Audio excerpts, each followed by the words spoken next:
میرنجی دربار، میروں کی دربار۔ سندھ میں جب میروں کی حکومت تھی، میر کیا ہے؟ ایک قوم کا نام ہے۔ اصل میں یہ قوم کے تعلق تھے، اپنے نام سے پہلے کیا لگاتے تھے؟ میر۔ جس طرح میں اس جب کا نام ہوں میر مراد علی خان تالپور، میر کرم علی خان تالپور، قوم کے یہ تالپور تھے، لیکن ہر میر، ہر تالپور اپنے نام سے پہلے کیا لگاتا تھا؟ میر۔ اس وجہ سے زیادہ تر یہ فیمس کس سے ہوئے؟ میروں سے۔ اس کے بارے میں میروں کی دربار، یا یوں اس کو کہہ سکتے ہیں تالپوروں کی دربار۔ سندھ میں جب میروں کی حکومت تھی تب میر مراد علی خان، میر مراد علی خان اس وقت کے سندھ کے حاکم تھے، بادشاہ تھے۔ میر مراد علی خان کے علاج کے لیے میروں نے سن 1827 عیسوی میں کچھ انڈیا میں سے 1827 میں کچھ انڈیا میں سے ایک انگریز عملدار ڈاکٹر جیمز برنس کو بلوایا تھا، جس کے نام سے کراچی میں برنس روڈ بھی ہے۔ برنس روڈ اسی کے نام سے، جی اسی کے نام سے ہے۔ تو 1827 میں میروں نے ڈاکٹر برنس کو میر مراد علی خان کے علاج کے لیے بلوایا تھا۔ اس نے اپنے سفر نامے میں، یاد رکھیے گا، اس نے اپنے سفر نامے میں میروں کے دربار کی کہتے ہیں خوبصورتی اور نزاکت کی تعریف کی ہے۔ اگلا جتنا بھی چیپٹر ہوگا وہ سارا کا سارا ڈاکٹر برنس کے سفر نامے سے ترجمہ ہے، کیونکہ ڈاکٹر برنس پورے برے صغیر آئے تو اپنے سفر نامے پورے برے صغیر کا ذکر کیا ہے۔ چونکہ وہ سندھ میں بھی آئے اور میروں کے دربار میں بھی آئے تھے، انہوں نے اس سفر نامے میں پورے برے صغیر کے ساتھ ساتھ میروں کے دربار کا ذکر بھی کیا ہے۔ جو اگلا چیپٹر ہے، اگلا سبق ہے، وہ ہم اس کے سفر نامے سے ترجمہ کر کے آپ کو بتائیں گے۔ وہ لکھتا ہے کہ تاریخ 20 نومبر پر میں حیدرآباد پہنچا۔ حیدرآباد اس وقت کا سب سے بڑا شہر تھا اور میر جو تھے وہ حیدرآباد میں رہتے تھے۔ تو تاریخ 20 نومبر پر میں حیدرآباد پہنچا۔ شہر ماں لگندے، شہر میں سے گزرتے ہوئے مجھے بہت ڈاڈو چہچٹو، بہت رونق نظر آئی۔ یہ سب وہ سال کا نہیں پتا ہے کون سے سال میں؟ نہیں، چاہے اسی 20 نومبر پر، یہ ایئر اوپر لکھا ہوا ہے نا، 1827 لکھا ہوا ہے۔ ہاں، تو چہچٹو یعنی رونق نظر آئی، شہر میں سے گزرتے ہوئے مجھے بہت رونق نظر آئی۔ بہت سارے لوگ میرے آنے کا سن کر مجھے دیکھنے کے لیے ٹولیاں، گروپ بنا کے گاؤں دیہاتوں سے جہاں جانے پتا چل رہا تھا کہ انگریز حیدرآباد میں آ رہے ہیں، تو یہ پہلی مرتبہ انگریز آ رہا تھا، اس سے پہلے سندھیوں نے انگریز کو نہیں دیکھا تھا۔ تو پہلی یہ انٹری تھی، تو ایک قسم کا لوگوں میں تجسس تھا کہ انگریز کو دیکھنے جا رہے ہیں۔ تو کہتا ہے بہت سارے لوگ میرے آنے کا سن کر کے انگریز آ رہے ہیں، مجھے دیکھنے کے لیے ٹولیاں کر کے آئے، گروپ بنا کے آئے، اور سبھی میری ڈولی جو اٹھا کے تھے، ڈولی کے چاروں طرف کھڑے ہو گئے۔ اس میں مرد بھی تھے اور عورتیں بھی تھیں۔ میروں کے سپاہیوں نے لوگوں کو ہٹانے کی، پیچھے کرنے کی بہت کوشش کی، لیکن ان کو یورپی شخص کا، یورپی آدمی کا چہرہ دیکھنے کا اتنا شوق تھا، اتنی دلچسپی تھی کہ انہوں نے وہ مار پیٹ بھی سہی۔ یعنی میروں کے سپاہیوں نے لوگوں کو ہٹانے کے لیے ان کو پنش کیا، ان پر لاٹھی چارج کیا، لیکن ان کو یورپی شخص کا چہرہ دیکھنے کا اتنا شوق تھا کہ انہوں نے وہ لاٹھی چارج بھی سہا، لیکن وہ پیچھے نہیں ہٹ رہے تھے۔ آخرکار جب میں قلعے کے دروازے کی طرف آیا تو پھر مجھے میروں کی محفل کی طرف لے جایا گیا۔ قلعے میں، یہ ایگزام میں پیراگراف آ چکا ہے، سیکنڈ پیراگراف، تھرڈ پیراگراف۔ قلعے میں شور نہیں تھا، گوڑ کہتے ہیں شور کو، قلعے میں گوڑ کو نہ ہو، شور نہیں تھا۔ سانت یعنی خاموشی، سانت لگی پئی ہوئی، خاموشی چھائی ہوئی تھی۔ قلعے میں شور نہیں تھا، خاموشی چھائی ہوئی تھی۔ ابھی تنگ گلیوں سے، باریک گلیوں سے گزر رہا تھا کہ ایک دم ایک بڑا آنگن، بڑا صحن سامنے آیا، جہاں بہت سارے سندھی لوگ خوش خوش لباس اچھا لباس پہنے بیٹھے تھے. کہاں پر؟ صحن میں. صحن میں جو ہے بہت سارے سندھی لوگ اچھا لباس پہنے بیٹھے تھے اور دیواروں پر جو صحن کی دیواریں تھیں دیواروں پر جو ہے کمانگری نقش و نگار بنے ہوئے تھے. ایک ڈیزائن تھی کمانگری اس کے نقش و نگار اس دیواروں پر بنے ہوئے تھے اور زمین پر طرح طرح کے قالین اور فرش فروش بچھائے ہوئے تھے. یہ تیسرا پیراگراف ہے. قلعے میں شور نہیں تھا, خاموشی چھائی ہوئی تھی. ابھی تنگ گلیوں سے گزر رہا تھا. ایک دم ایک بڑا آنگن یا صحن سامنے آیا جہاں بہت سارے کتنے ہی سندھی لوگ اچھا لباس پہنے بیٹھے تھے. دیواروں پر کمانگری نقش نگار تھے اور زمین پر طرح طرح کے قالین اور فرش فروش بچھائے ہوئے تھے. صحن کے ایک طرف, جس صحن کی ہم بات کر رہے ہیں, صحن کے ایک طرف ودن مرغولن سا بڑے محرابوں کے ٹرے دروازہ ہوا. 3 دروازے تھے. یاد رکھیے گا ایگزام میں آ چکا ہے ایک سے زیادہ مرتبہ MCQs. صحن کے ایک طرف بڑے محرابوں کے 3 دروازے تھے اور ان کے آگے ہرے ماہو کے پردے لٹکے ہوئے تھے. محرابوں عرش ٹائپ کے. لیکن آج کل میرے مسجدوں میں عرش گولڈ عرش ٹائپ جو ہوتا ہے دروازے بڑے جو ہوتے ہیں اس طرح کے راؤنڈ اباؤٹ جو ہوتے ہیں اس طرح کے 3 دروازے تھے اس قلعے میں اور اس کے آگے ہرے ماہو کے پردے ٹنگے ہوئے تھے. ان 3 دروازوں میں سے ایک دروازے کے اندر مجھے میروں کا وزیر اور ایک دوسرا عملدار لے کر گیا. ایک وزیر 3 دروازوں میں سے ایک دروازے کے اندر مجھے میروں کا ایک وزیر اور ایک دوسرا عملدار لے کر گیا. ابھی میں یہاں وہاں ہیڈا ہونا یہاں وہاں دیکھ رہا تھا کہ اوشتو اچانک میروں کے ملازم نے آ کر میرے جوتے اتارے اور پھر مجھے میروں کی محفل کی طرف لے جایا گیا. وہاں اتے ڈاڈو عجیب نواؤ سمے وہاں بہت عجیب منظر دیکھنے میں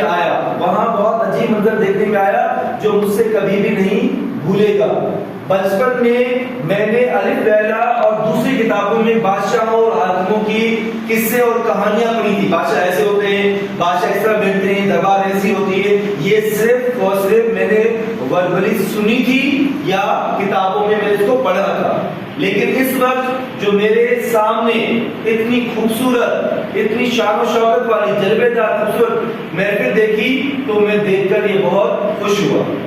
کیا دیکھتا ہوں کہ بہت ہی خوبصورت اور شان و شوکت والی محفل جو ہے لگی ہوئی ہے جہاں پر دربار سجی ہوئی ہے جہاں پر بہت مہنگے ایرانی قالین بچھائے ہوئے. آپ دیکھا ہوگا سینٹر پر دربار کے اوپر جو بادشاہ بیٹھا ہے سینٹر پر دربار میں جو ہے وہ ریڈ کارپیٹ تو وہ ایرانی قالین بچھائے ہوئے تھے اور پھر اس کے ساتھ برابر میں بہت سارے جو میر جو تھے وہ اچھا لباس پہنے کھڑے تھے. بہت سارے میر اچھا لباس پہنے. ان تمام میروں میں 2 اہم میر بھی تھے. میر کرم علی خان اور میر کرم علی خان اور میر مراد علی خان. یہ دونوں بھائی تھے. یہ دونوں گادی پہ چڑھا بیٹھا ہوا تخت پر چڑھے بیٹھے تھے. میر مراد علی خان اور میر کرم علی خان یہ دونوں تخت پر چڑھے گادی کے تخت پر چڑھے بیٹھے تھے. تخت پر زری پٹ جو ریشم اور زری کا کام کیا ہوا تھا. تخت پر ریشم اور زری کہتے ہیں چمکنے والا دھاگا ہوتا ہے لاسٹ کی طرح گولڈن اور ایک سلور ہوتا ہے اس کا اور ریشم کا کام کیا ہوا تھا. اور تخت کے چاروں کونوں پر سونا جھابا بدل ہوا. سونے گولڈ کے سون کے جھالر بندھے ہوئے تھے. تخت کے چاروں کونوں پر سونے گولڈ کے جھالر فل جڑے گھومتے تھے. جو آج کل دیکھتے ہیں کہ چادر کی طرح ہوتی ہیں اس طرح ہوتی ہیں تو اس طرح کی یا دوپٹے ہوتی ہیں لاس میں. لیکن یہاں پر تخت کے چاروں کونوں پر یہ جھالر یا فل جڑیں جو تھی وہ بندھی ہوئی تھی لیکن وہ سونے کی تھی. سونے گولڈ کی تھی. اچھا تخت کے نیچے ایک مخمل کا سوسنی مخمل ویلویٹ جسے کہتے ہیں مخمل کا گاؤ تکیہ رکھا ہوا تھا. اور اس گاؤں تکیے پر کروشیائی کڑھائی سے سنہری گل ہوا، سنہری پھول تھے بنے ہوئے تھے. اس گاؤں تکیے پر کروشیائی کڑھائی سے سنہری پھول بنائے گئے تھے. اور ان دونوں میروں کے برابر میں ان کے عزیز، ان کے رشتہ دار بیٹھے تھے. مثال طور کون سے؟ میر صوبدار خان، ہم نے پڑھا تھا مائی تیری میں. میر صوبدار خان بیٹھے ہوئے تھے، میر محمد خان، میر مراد علی خان کے بیٹے میر نصیر خان، میر نور محمد خان، اور ان کے تھوڑا دور ان کے ماموں میر محمود خان اور ان کے بیٹے بیٹھے ہوئے. یعنی جتنے بھی عزیز تھے بھائی بھتیجے وہ الگ بیٹھے ہوئے تھے. اور تمام جتنے میر بیٹھے ہوئے تھے ان تمام میروں کے پیچھے ان کے خدمتگار، ان کے ملازم کھڑے ہوئے تھے، اور انہوں نے بھی اچھا لباس پہنا ہوا تھا. ان کے پاس تلواریں اور ڈھالیں تھی. جو میروں کے پیچھے ان کے ملازم کھڑے ہوئے تھے ان کے پاس تلواریں اور ڈھالیں، شیلڈ تھی، اور انہوں نے بھی اچھا لباس پہنا ہوا تھا. ہر جگہ صفائی ستھرائی میں لاجواب تھی، بے مثال تھی، شاندار تھی. وہ کتاب میں ہے بے مثال. ہر جگہ صفائی اور ستھرائی میں بے مثال تھی. کہ ڈاکٹر بنس کہتا ہے کہ میں سمجھتا ہوں کہ ہندوستان کے ملکی راجا، نواب، امیر، امرا، ان کے عہدیدار، ان کے ملازم خوبصورت اور چمکنے والا لباس اور قیمتی ہتھیار وغیرہ زیادہ لگاتے ہیں، زیادہ استعمال کرتے ہیں. ہندوستان کے ملکی راجا، نواب، امیر، امرا، ان کے عہدیدار، ان کے ملازم خوبصورت لباس، چمکنے والا لباس اور قیمتی ہتھیار بہت زیادہ استعمال کرتے ہیں. لیکن ان کے یہاں صفائی بہت قدر کم دیکھی میں نے. جو دونوں میں ڈفرنٹ تھا وہ یہی تھا، ان کے یہاں صفائی بہت کم قدر دیکھی میں نے. اس کے علاوہ کہتا ہے کہ ہندوستان کے ملک راجاؤں کی دربار میں نے زربرف کا یعنی چمک دمک کا اور سون اور جواہر کا دکھاوا بہت دیکھا. جو ہندوستان کے راجاؤں کے دربار میں چمک دمک بہت تھی اور سون اور جواہر بہت تھا، لیکن صفائی ستھرائی بہت قدر کم دیکھی. میروں کے دربار کی صفائی ستھرائی دیکھ کر مجھے کیا ہو گیا؟ مجھے تعجب ہو گیا جب میں دربار کے صفے میں آیا. کہاں پر آیا؟ صفے میں. ایگزام میں آ چکا ہے، صفے میں آیا. تب سب میر مجھ سے اٹھ کر ملے، کیونکہ میں ان کا مہمان تھا تو سب میر مجھ سے اٹھ کر ملے. پھر مجھ سے جو ہے مجھے میر کرم علی خان اور میر مراد علی خان کے ساتھ بٹھایا. جب میں دربار کے صفے میں آیا تو سب میر مجھ سے اٹھ کر ملے اور مجھے میر کرم علی خان اور میر مراد علی خان کے ساتھ بٹھایا. اور یہ لوگ مجھ سے فارسی میں گفتگو کرنے لگے. ایگزام میں آ سکتا ہے. فارسی میں گفتگو کرنے لگے. پہلے میرا حال چال خوش خیر آخر پوچھی اور میرا استقبال کیا، اور پھر مجھ سے کہا گیا کہ آپ ہمارے خاص مہمان ہیں، ہر چیز آپ کے لیے موجود ہے.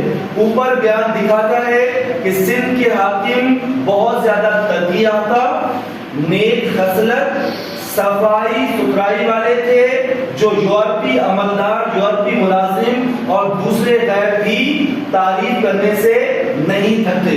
مورال کیا ہے سبق کا دینے کا؟ یہ ہمیں بتانا چاہتا ہے کہ ہمارے جو پرانے بادشاہ تھے وہ ان کے لوگ تعریف، اپنے لوگ بھی تعریف کرتے تھے، لیکن جو غیر گھومنے آتے تھے یہاں پر وہ بھی ان کی تعریف کرنے سے نہیں تھکتے تھے. اس وجہ سے ان کے بارے میں بتایا گیا ہے. دوسرا، اس چیپٹر میں ہمارے پاس 4 سوال ہیں. بورڈ میں زیادہ تر سوال جو آیا ہے وہ 4 آیا ہے اور سیکنڈ آیا ہے. ہمارے پاس امپورٹنٹ سوال سیکنڈ اور 4 ہے، اور 3 کا جو مین سوال جو ہے سیکنڈ 4 یہ 2 میں سوال ہے. پہلا سوال ہے کہ میروں کے دربار کا ذکر بنس نے کون سی کتاب میں کیا ہے؟ میروں کے دربار کا ذکر بنس نے اپنے سفر نامے میں کیا ہے. دوسرا سوال ہے میروں کے دربار کی ترتیب کس قسم کی تھی؟ میروں کے دربار کی ترتیب بہت اعلیٰ، شاندار، نظم و ضبط والی اور صفائی ستھرائی والی تھی. میروں کے دربار کی ترتیب بہت اعلیٰ، شاندار، اس کے علاوہ نظم و ضبط اور صفائی ستھرائی والی تھی. تیسرا سوال میروں کا لباس کس قسم کا تھا؟ میرن جی پوشاک کہڑے قسم کی ہوئی؟ میروں کا لباس بہت اعلیٰ، شاندار، مہنگا، اونچا مہنگا، قیمتی، زرق برق چمک دمک والا تھا۔ میروں کا لباس بہت اعلیٰ، شاندار، قیمتی، مہنگا اور چمک دمک والا تھا۔ لاسٹ سوال جو ذرا ایگزیکٹ آ چکا ہے، میرن کے اخلاق بابت برنس چھا لکھا ہے۔ میروں کے اخلاق کے بارے میں برنس نے کیا لکھا ہے؟ میروں کے اخلاق میں برنس لکھا ہے کہ سندھ کے حاکم میر بہت زیادہ ترقی یافتہ تھے، نیک خصلت تھے، صفائی ستھرائی والے اور بہت مہمان نواز تھے۔ سندھ کے حاکم بہت زیادہ جو ہے نیک خصلت تھے، ستھرائی والے تھے اور بہت مہمان نواز تھے۔ یہ ایگزام میں زیادہ سوال آ چکا ہے۔ اس کے علاوہ ہمارے پاس یہ جملے بھی ہیں۔ پہلا جملہ ہے چہچٹو مینس رونق، دوسرا حشام یعنی ہجوم بہت زیادہ، تیسرا سانت یعنی خاموشی، چوتھا جو ہے شکیل یعنی خوبصورت، اور ایک اور ہے نماؤ یعنی نمائش۔ یہ جملے ہیں اس میں سے، اور یہ 3 سوال ہیں اس میں جو ایگزام یاد ہے۔